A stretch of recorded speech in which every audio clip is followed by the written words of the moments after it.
Programang ito ay rated SPG. Striktong patnubay at gabay ng magulang ang kailangan. Maaaring may masiselang tema, lengguwahe, karahasan, sexual, horror o droga na hindi angkop sa mga bata.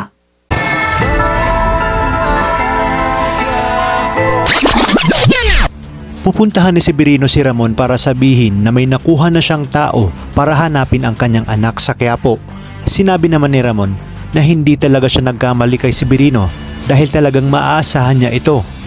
At sa kalagitnaan ng pamimili ni Mokang ay bigla namang may hahablot ng kanyang pera at tatakbo ito ng mabilis palayo.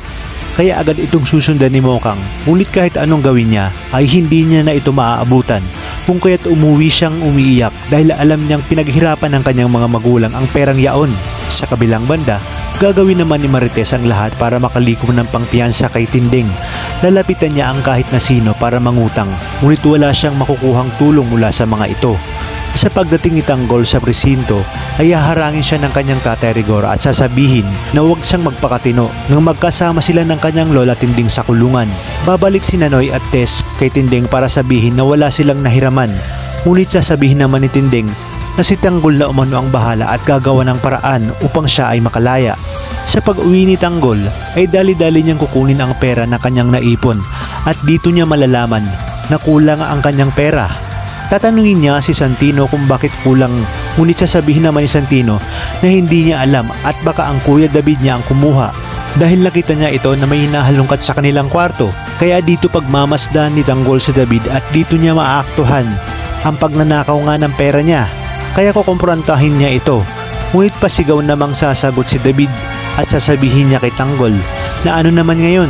At dahil dito, iinit ang ulo ni Tanggol kaya't bubugbugin niya si David. Magtatangka naman itong lumaban, ngunit wala siyang kalaban-laban sa kanyang Kuya Tanggol. Matinding bugbog nga ang sinapit ni David at dahil wala na siyang laban ay sasabihin ni David kay Tanggol na humanda ito sa kanilang tatay.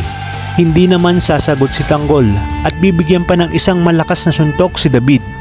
Dahil sa ginawang ito ni Tanggol, ano kaya ang gagawin ni Rigor sa kanya? Magkakaroon ba kaya ng katahimikan ang kanilang pamilya? Kaya naman marami pa tayong dapat abangan. Dito lang sa FPJ's Batang Quiapo.